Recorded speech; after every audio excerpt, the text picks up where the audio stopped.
May ano yan? May I see, may I see. Let me see. Baka bawal kumuha ng mga sea creatures dito. Ini-preserve nila yan. Is it still alive? Ay, that's ano! Jellyfish. Jellyfish ba to? Baka ano ka, may sting yan. Oh, jellyfish. May sting yan. Buti hindi ka nakagat. Jellyfish. Tingnan. Iyan ba yung mga makati sa ano? May patingin. Ganun. Show me. Show it here. Jellyfish tong nahuhuli mo. Wait. Let me. Buti hindi ka, alam mo nung dati tayo nanguhuli ka rin ng ganyan, nakagat na ano ka sa skin. Pulang-pula tayo. Wait. Pulang-pula yung balat natin. Nakuha niya. Paano mo nakuha? Hinawakan mo? Ah, kaya hindi ka. Di ba yan yung makati sa balat? Ay, naku, Bonbon. Huwag kang maggaling, ha? Di ba yan yung makati sa balat? Buhay pa mo. Ha? Ito yung... Yan yung nakakaano. Di ba no? Yung makati sa balat na yung makapdi? Yung pagkakaano. Oo. Oo. Ito yung... Balik mo yan doon, kaso lang. Joke lang pag... Pakita mo kay Tito Eric. Ayan si Tito Eric, oh. Nakakuha siya ng jellyfish. Di ba yun yung makating hapde? Ayun, oh, nakuha niya. Kaso, ibig sabihin, marami dito. Marami talaga dito, may ahas nga. Ahas? Huwag kang lalayo. Huwag kang lalayo. Delikado yan. Mag-iingat ka ha, hindi funny yan.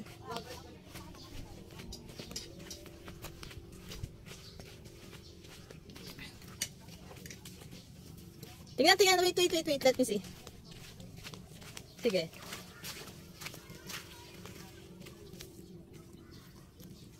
Oo nga, jellyfish. Sige, tingnan natin kung paano siya aalis dyan. Nakabaligtad kasi siya nung hinuli ko. Delikado yun, buti hindi ka na-sting. Ayaw umalis. Makakaalis din yan. Ayan, makakaalis na yan.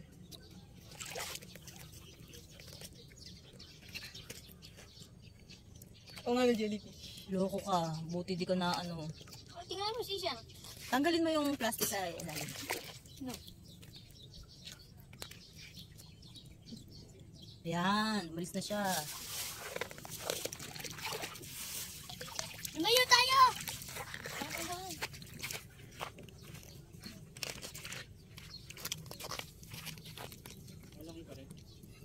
May, can you get my other cell phone? Bon, can you get my other cell phone in the table, please? I'm gonna get my mom's phone in here. May, can you get my table? Hold this. Ingatan, check mo ha kung na... Magandang araw po. Ito po muli si Think Big Charo Mariano. At nandito po kami ngayon, 3-day vacation sa Davao. At syempre, pangalawang araw na punta namin sa Davao, ay talagang nagpunta agad kami sa Samal Island. Ito yung pinakamagandang tourist destination para sa akin na napuntahan ko dito sa Davao. Kasi sobrang peaceful, sobrang serene dito sa lugar, hindi crowded, hindi pa exploited, at malayong-malayo sa pollution at hustle and bustle sa city. Kahit sa probinsya, kahit dito sa amin sa Bulacan, talagang medyo stressful na din ang environment. So paminsan-minsan, maganda talaga na nakakapagbakasyon tayo.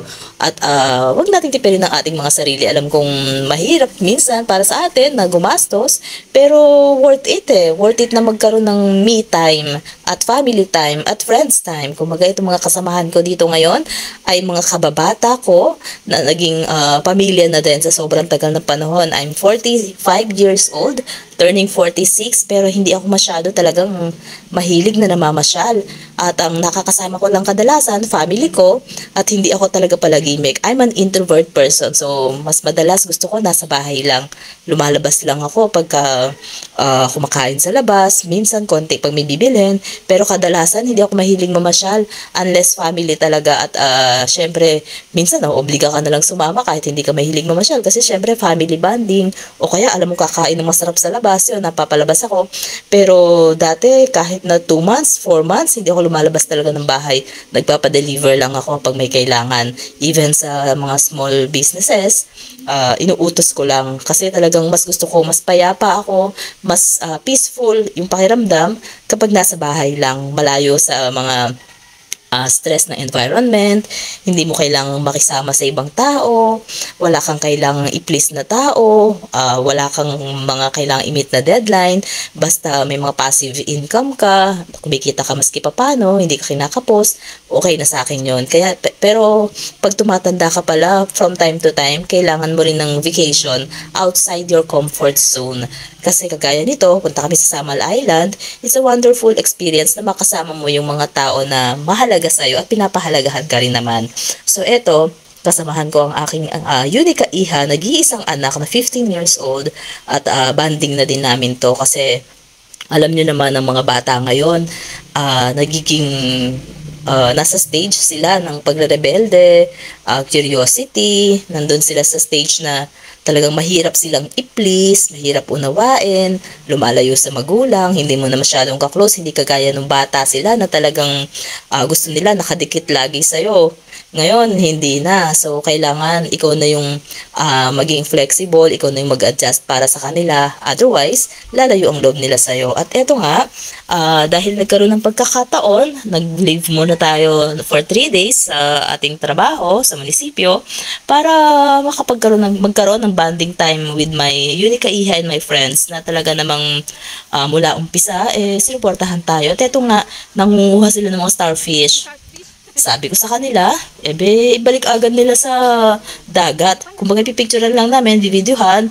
At eto nga, sabi nila may mata daw sa bawat tip ng legs ng starfish. So, 5 yung legs niya at bawat dulo daw may mata. Ewan ko kung totoo yun. Hindi ko napag-aralan yun. Malamang absent ako. So, yan, nagmamodel si Ikuts. Pinapakita niya yung galamay ng starfish na pabuka-buka pa. At lahat ng starfish, more than 20 starfishes na nakita namin that time. At binalik din namin syempre sa dagat.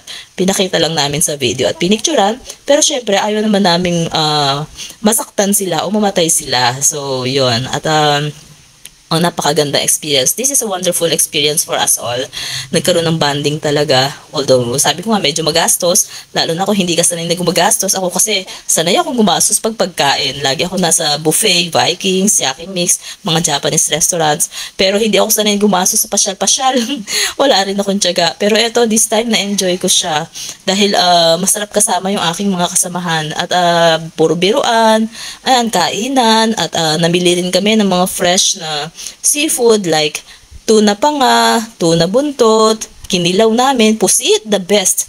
Sobrang the best ng pusit dito na inihaw siya pero hinugasan naman siya pero after maihaw lumabas yung ink niya, naglasang adobo siya, hindi at half cooked, masarap, hindi malansa ang pagkakaluto. So talagang na-enjoy ko ang pagkain ng pusit at saka ng kilawing tuna at talaga namang this is very nice experience for me kasi matagal-tagal na rin ako hindi nabakasyon at matagal-tagal na rin ako hindi nasakay ng airplane.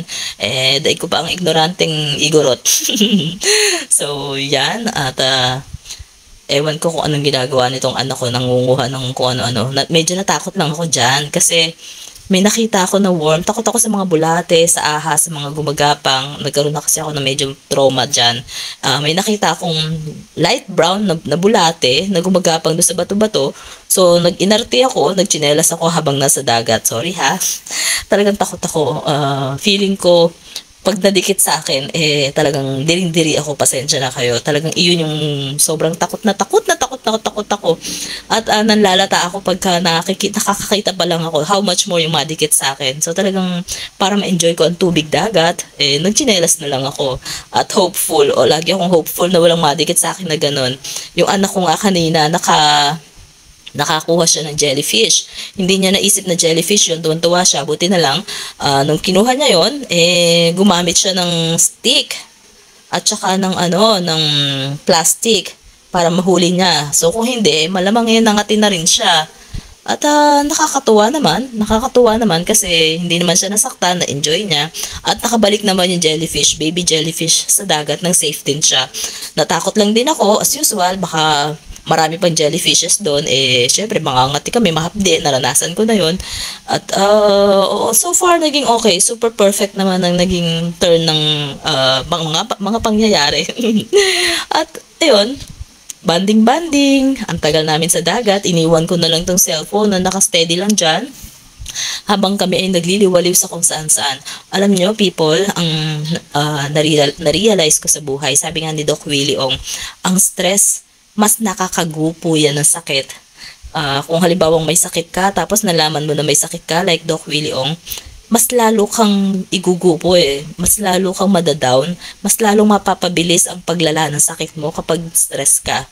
So as much as possible, kung pwede rin lang iwasan yung mga stressful activities, stressful thinking, mas mainam. Kasi madalas ang buhay ginagawa lang natin komplikado, kaya mas lalong nagiging komplikado. Pero if you're gonna look at the brighter side of life, marirealize mo na simple lang ang buhay Just do what makes you happy and ignore things na pwedeng makasama sa pakiramdam mo. If you don't have to respond to react on things that don't matter to you, then don't. Kasi the more na pinapansin mo yung mga bagay na wala kang kinalaman, the more na lalo kang may stress. At may mga bagay na beyond control natin. So doon tayo mag-stick sa mga bagay na under control natin. Kasi hindi naman kailangan lahat ng mga bagay ay magre-respond o magre-react tayo. At dito, nakakatuwa, nagkaroon ako ng time for self-realization na din. Napakaswerte ko, sobrang swerte ko. Kasi sa dami ng hirap na pinagdaanan ko for the past decades, because I'm almost 46 na, sa dami ng hirap na pinagdaanan ko, sacrifices, eto, maski pa paano, kahit medyo late na, dahil 40 plus na, nag-gain ko na yung hirap na naranasan ko before. Yun, hindi nyo alam, hiwalay ako sa asawa, walang, actually, isa lang ang anak ko, pero 7 times ako na nagbuntis, at isa lang ang nabuhay, and all that, talagang super hirap, sobrang gastos. Tapos, kahit na maganda yung trabaho ko sa IT, minarapat ko na mag-resign at magkaroon na lang ng maliit na tindahan para malapit sa anak ko. Naging single parent ako for more than 7 years bago ako mag-boyfriend ulit. And lagi ako may sakit. Sobrang lagi ako may sakit. Pero, kumbaga, sa family namin, naman ako na yata na malapot ang dugo, na prone ako sa blood clot, mahirap magbuntis, nandyan yung rayuma, yung mga symptoms, small symptoms na can lead to medyo malalang karamdaman. Pero minsan iniisip ko, actually, I'm just a living time bomb and I don't know when, how, lahat naman tayo, hindi natin alam kung kailan tayo mawawala at kung paano.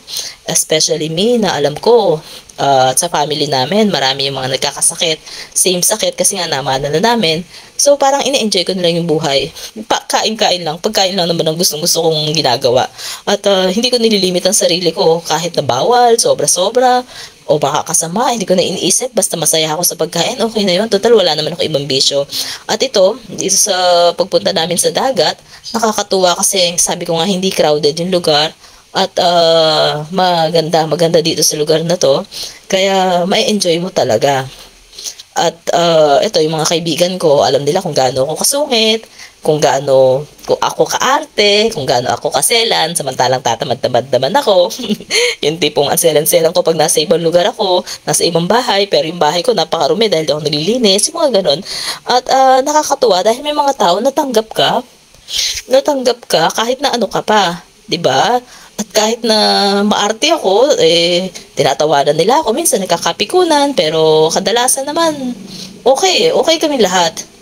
At, yun, gano'n naman ang buhay I-appreciate mo yung mga taong na-appreciate ka din. At huwag mong ipagpilitan ng sarili mo dun sa mga taong hindi ka gusto. Kasi, kung ipagpipilitan mo lagi ang sarili mo dun sa mga taong hindi ka gusto, lagi ka lang magkakaroon ng mga disappointments. Kasi, you'll do more to those people you love than they do more to you. Parang, ina-expect mo yung puso mo ay kasing buti ng puso nila. O yung ina-expect mo na kung ano yung ginagawa mong kabutihan sa kanila, ay babalik din nila sa'yo. So, you'll be disappointed all the time. So, mas maganda, mahalin mo na lang yung mga taong nandyan lagi sa'yo. Mahalin mo at i-appreciate mo yung mga taong willing na mahalin ka in spite of everything o kung sino ka. Kasi sila yung kadalasan taken for granted Dahil alam natin na nandyan lang sila sa atin, sa tabi natin. Sila yung hindi natin masyadong pinapahalaga ng pinapansin. We always look beyond what we see, beyond what we touch, we look for something greater, pero hindi natin napapansin na nawawala sa atin, mas mahalaga. Yung mga nasa paligid natin, nasa tabi-tabi natin, sila yung mas mahalaga, pero dahil nagpo-focus tayo dun sa kung wala tayo, sa kung ano yung wala tayo, nawawala sa atin yung kung ano yung meron na tayo. So, itong mga taon to, napakaswerte ko dahil nakasama ko sila. Napakaswerte ko dahil nagkaroon ako ng mga kababata na tanggap ako kung ano ako, kung gaano ako kahirap pakisamahan. Bibihira yan. Kaya na-appreciate ko pag may mga tao na na-appreciate din ako kasi kahit naman ganito ako, ayoko na nakikipagplastikan. Love me or hate me, accept me or not. Doon ako sa mga tao na kumbaga willing na magutom with me. Ayokong sumama dun sa mga tao na kilala lang ako pagka nagbe-benefit sa akin o mayaman pero hindi ka naman nila kinikilala o hindi mo naman sila naaasahan kapag may kailangan ka. Parang lagi na lang sila yung sila na maltaas na tao yung nangangailangan sa'yo, pero pag ikaw na yung nangailangan, wala na. Mas gusto ko nang sumama dun sa mga taong willing na magutom kasama ko, willing na magpawis, mahirapan kasama ko, at ito yung mga tao na papahalagahan mo at willing ka din na magsakripisyo para sa kanila. So, mas masarap kasabay kumain sa hapagkainan yung mga tao na nagugutom kasama ka, yung hindi ka iiwanan sa ere. At hindi naman kailangan lagi masarap ang pagkain. Ang kailangan lang yung mga kasama mo, yung mga kasama mo sa pagsasalo-salo, talaga nandyan para sa'yo. So, yun nga, dito sa Davao, nakakatuwa, napakalinis ng lugar. At kahit sa ibang lugar ng Davao, natutuwa ako kasi talagang maganda yung lugar. Well-maintained at may malasakit ang mga tao dito. Sabi nila, takot daw kay Duterte. Nag-aaya nga ako magtong-it kaso bawal daw. Imagine, nasa beach ka, syempre nagre-relax, pampatanggal ng stress, pero bawal magtong-it. Kami, libangan na namin magkakaibigan ng tong-it every weekend yata, basta may time. Nagtotong-it kami, stress reliever namin yun. Kami-kami lang, pero hindi kami nakikipaglaro sa iba ha. Kami-kami lang talaga. Yun ang libangan namin. Bawal daw dito. Sige, kung bawal, bawal. Kailangan nirespeto mo, lalo na hindi kami taga rito. Nakahuli ng super small crablet ang anak ko at nag-dare challenge daw. Kakainin daw ni Paring Kus ng buhay yung crablet. Ay, kaya ayan, subukan natin kung talagang totoo kakainin. Nasawsaw lang sa suka. Kilawin to eh. Kaya kilawin na siya. Pakita mo sa video, kakainin ko. Fresh yan, fresh. Fresh yan. Bigyan mo sa kanya, kakainin niya. Kilawin. Kakainin daw niya. Nasawsaw lang dito. Nasawsaw ko sa suka, makamatay na. Fresh Hindi yan. ko masyadong nababad eh. Yun ko lang, kinabit. Pero may buhangin. Ugasan. Ugasan mo dito, ugasan mo dito. Trending to. Ayan mo, ayan mo. Teka. Ulitin niyo yung pag-ano ng suka. Siyempre, mamatay. Teka. Teka, dito Guys. na. May, ang background eh, ano. May alis, nabasag ka. Lagyan mo suka. Okay lang guys, ito buhay pa tayo. Hindi, nakaslow mo ako eh. Kasi parang, Guys, may crab kami na huli. gumagalaw ba? Ito nga yung kakainin kita. Ang lakas ng trip. May buha-buhangin pa. Gumagalaw ba? Hindi na gumagalaw eh. Ipit nga. Ayun, Kaya nanginipit nga eh. Sige. Ayun mo. Sige pa pre, laban mo. Ngayon, lumalangin guys. So, ayun. Tingnan ko. Kung gusto niya guys yung kan.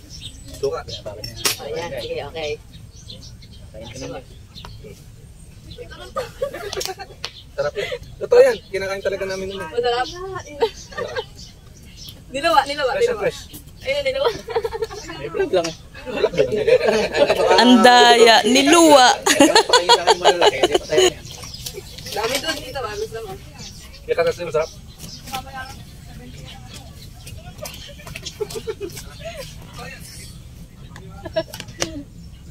Nay!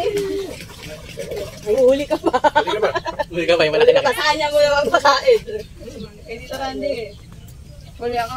Okay siya, ano din siya nakasipit. Bon, tara huli daw tayo, Crab. Siyerte na. Dali, kakainin daw ng daddy mo. Kinain niya yung bago huling malit na crab. Super crablet. Pakita mo sa video. Kinakain niya talaga. Oo, gumagalaw pa. Parang sabi sa Bulacan. Bulacan, yung mga nahuhuling alimasag na maliliit. Kaso nga. Nagawin ako kainin dito na Eric. Oo. Sige, siya naman. Yung uud yung bulati doon. Bulati yun. Fresh yun. Wala, di ba? Ako sinalas. Bon, tara ulit tayo, Rob. Bon! Bet na kami pre. Wala ka dyan, bye. Kawal kami na mga basketball. Ganon. Ay, driver oh. Grabe si Mrs. Uy, yung anak ko malakas mo mamaya. Yun na ng ano. Nabitigan nila, lapit na to. Bon! Sabi ko, dapat kayo nakakano ka sumakay. Oo nga eh. Kasi siya, umiinom sila. Ikaw umiinom siya. Gusto ko ba ako? Mausay ang palengke nila. Daming nagiging kinakalabas na putahe. Hindi, malapit sa dati eh. Alam mo ka, doon ito suka sa Suka. luya. Luya. Saka, Mumbai, sili. tapos, bakit parang creamy? Hindi, baka yung ano natin kanina, nahalo mo lang. Yung soso yung gata. Ang gata. Nawala. Oh, syempre. Sa ipon yung nahalo mo lang, nagata. Kinain ni Coach, oh. Bagong huling crablet ni May. Iyaw ko mo yun. Kinain niya ng ano, gumagapang pa. Ha? Iyaw mo na. Tumaya na para dito kain na. Nagano na. Dapat pala talaga kanina tayo naligo. Walang kainit-init. Sabaw lang ang gusto ko. Ciao. Oo, teka lang. Sabaw lang ang gusto ko. Ayoko na laman. Di mo kasi ako din alam. Wala na lang kaming dala. Ito na yan pa. Baka lang amin din. May lulutuin pa ba kayo? Wala na. Sabaw. Anong sabaw? Ito ba yung... Ayan, dito tayo. Di ba pwedeng dito tayo magluto? Pwede. Mamaya. Mag-ihaw muna kami ano. Diyan, hindi sa ka mag-ihaw. Ah. Ito pa. Hoy! Hoy, tulungan niyo si Paring Jeff mag-ihaw. Pa! Tulungan niyo ni Coach. Nice. Ito, ganyan dito. Hindi mo matandaan. Ano ito na prito sa pagkakalihan. 1 kilo. Ayaw mo ba? Pwede. Ayun ba? Nice. Good. Di ba pwedeng dito na mag-ihaw? Ala, magbubuhat din talaga ito. Di ba? Ni Paring? Yung lababo sa kanya.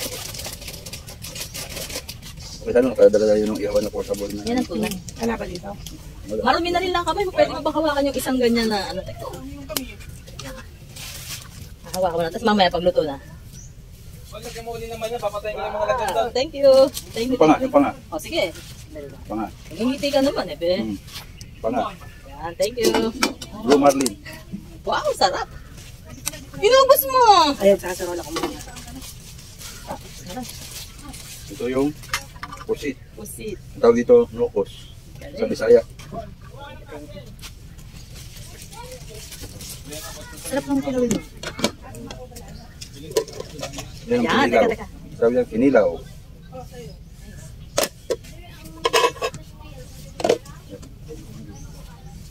Ano lang, padala lang yung pusit. Ah, sige, sige. Oy, Coach, dali niyo raw yung pusit.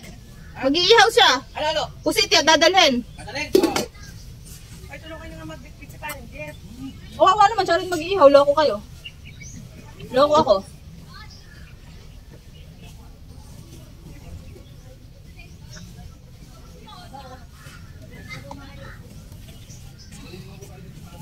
Ito. Ay, kumatok na. Gusto na ito.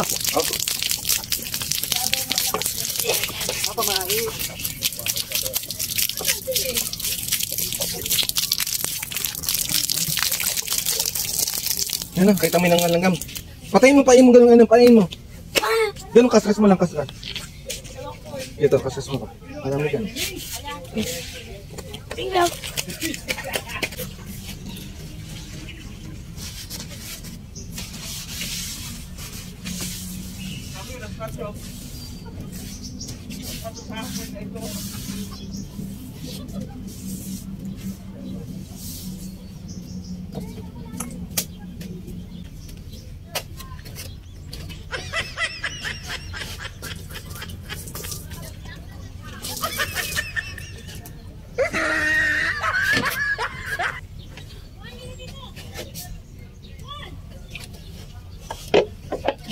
Hindi ka naligo.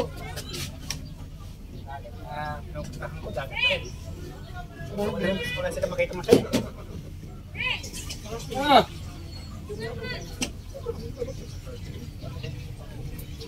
Mukhang ulusang na ako.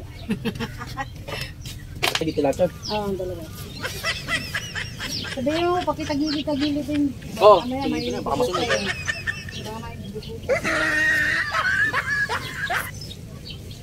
Sa 3 araw na pagstay namin sa Davao, nakakatuwa at napakalinis talaga ng Davao. Kahit saan may makikita kang basurahan na pwede mong pagtapunan. Pero dun sa mga lansangan, sa kalsada, sa mga public places, wala kang makikita ni balat ng candy na nasa sahig. At talaga namang mapapabilib ka, mapapawaw ka talaga. At to tell you honestly guys, medyo hindi ko alam kung you'll take this as positively or as negatively. Pero sabi nga ng mga tao dito, may takot sila sa mga Duterte. Hindi naman yung takot na tipong manginginig kapag nakita sila. Pero kumbaga dahil dun sa takot na yun, ay nadidisiplina din sila. Kumbaga kung kailangan ng kamay na bakal para magpatupad ng batas, nangyayari dito sa Davao at maganda naman ang resulta. Kagaya na lang dito sa aming beach resort na napuntahan namin, hindi lang dahil sa ito ay pribado, kaya malinis, kundi dahil talaga mini-maintain nila para sa mga turista. At paglabas namin dito ng beach resort, ay talaga namang ang buong Davao, maging ang airport, ay napakalinis talaga. Kumain mo po eh. Kakalas eh. Ayan, pula-pula pa ng kulog eh. Pwede ba bang kumain temporada doon? Oh, hey, no. Ano mo na? Stress na yun. Ang kalan tsaka na-stress na. Pangigib natin tubig. Ito lang doon.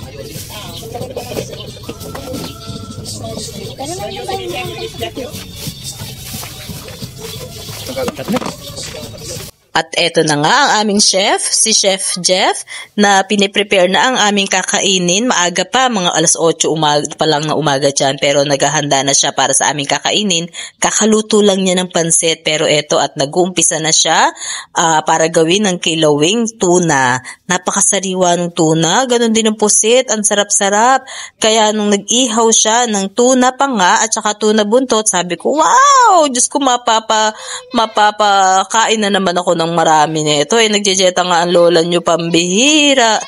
Ayan, napakasarap ng luto nila. Lalo na, syempre, ramdam na ramdam mo at lasang-lasa mo. Kitang-kita mo sa mga mata mo na sariwang-sariwa talaga yung mga isda. At alam nyo kung saan niya nabili yan? Hindi dun sa palengke na normal na palengke wet market ha, kundi ang ganda-ganda ng palengke nila. Parang yung bagong palengke na aming bayan ng Kalumpit, El Mercado de Kalumpit, na actually mas maganda yung sa Davao kasi yung second floor nila mayroon silang escalator. At mura rin ang bilihin. So, nami-maintain nila yung kalinisan, mura, dami at kumpleto ng paninda. At ganun din, hindi siya yung wet market na, typical na wet market na talagang wet o magulo o medyo may karumihan. Nami-maintain nila para ka nasa supermarket na mimili sa napakamurang halaga. At eto nga si Chef Jeff, busy, abala-abala. Dapat nga, i-interviewin ko siya that time, kaso lang medyo nahiya ang lola nyo. Kaya, itong aking camera, itong aking cellphone, na hinayaan ko lang nakatayo dyan para makita kung ano ang kanyang mga susunod na gagawin. At talagang sa kanila kasi kami nanuluyan during our 3-day stay sa Davao sa mag-asawa. Napaka-accommodating. Pasensya na kayo, medyo ngungo ang boses ko, medyo napagod na puya tayo sa pagbabakasyon dahil nga talagang minaximize natin ang ating oras. Kaya ayan, ngungo ang lola nyo, pero syempre kayang-kaya pa rin mag-voice over. Na-appreciate ko na maski papano, kahit pagod, puyat, talagang nasulit ang aming bakasyon at nagkaroon ng total bonding ang aming barkada na turned out to become family. Kumbaga pamilyang-pamilya ang samahan namin. At eto nga, nadagdagan kami dito sa Davao, nagkaroon ng panibagong kaibigan, set of friends, at yung introvert na kagaya ko, nakipag-socialize, akalain nyo, pwede palang lumabas ka ng comfort zone mo at magkaroon ng mga bagong kakilala at kaibigan, pwede ka palang mas tumawa, mas maging masaya, at magiging komportable ka rin pala kahit nasa labas ka ng bahay mo. Yun lang yung mga dapat nating itry talaga. Hindi porket nakasanayan na natin, doon na lang tayo habang buhay. Kailangan mag-try tayo ng mga bagong bagay-bagay, sumubok tayo, mamasyal tayo, enjoy life. Enjoy life to the fullest. Hindi yung ano ba tawag dito, nakatabi lang tayo sa isang lugar dahil yun yung nakasanayan natin, yun yung nakagawian, doon tayo nagiging masaya, hindi natin alam, may mas masaya pa pala doon. At itong mga bagay na ito, bagamat sa totoo lang medyo masakit sa bulsa, kinikita naman ng pera. Pero yung panahon na ginugugol mo kasama ang mga mahal mo sa buhay, yung tawa, yung experience, yung memories, ito yung mga bagay na hindi nabibili ng pera.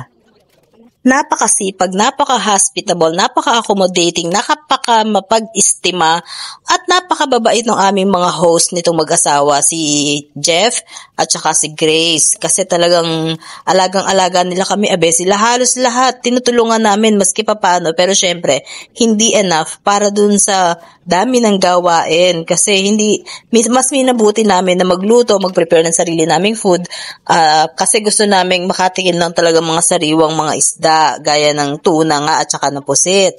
At sila talagang masarap magluto kasi nga chef. Dati siyang chef sa barko, tapos naging chef sa restaurant si Chef. Kaya ayan, pinatitikim sa amin ng kanyang mga putahe. At ito namang si Grace, lumiban din o nag-leave sa kanyang trabaho para sa amin. First time ko siyang nakilala, pero mabait siya at ang sarap-sarap asarin. Tuwan-tuwa ako pag inaasar ko siya, buti hindi napipikon. First time ko siyang makita, first time ma-meet ever. Pero nakakatuwa kasi cool siya. Hindi siya napipikon kahit anong pang-aasar ko. Bully pa naman ako. Ayun, so nakagaanan namin siya ng loob. At eto na naman ang aking Junakis, nakahuli na naman ng crablet. Nakakatuwa, merong portion na mababaw dito sa dagat na nandun lahat at naglalaro, tila naglalaro yung mga crablets na sa ibabaw ng buhangin. At kapag napapalapit kami, biglang mga nagsisipaglubugan, nagsisipagtago dun sa buhangin. Eto, nakahuli na naman ang aking Junakis ng 2 crablets at pinapader na kainin ni Kutz. At yun nga, kinain na naman niya. Ayun na, Kadiri na hindi nga niya alam kung saan niya nakuha.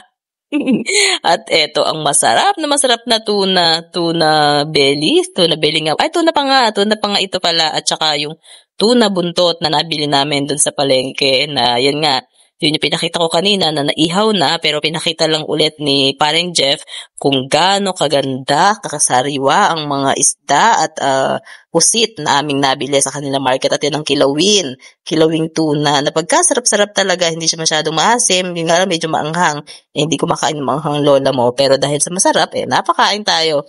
At masarap magsalo-salo sa harap ng beach. Dito nga, kanya-kanya na kami ng pwestuhan, wala nang hugas-hugas kamay. Nakakatawa, nagigib ng tubig tong 3 to dun sa dagat at yun ang aming mga binuhugas. At sa sobrang fresh ng pusit, ayan ang aking ngiti.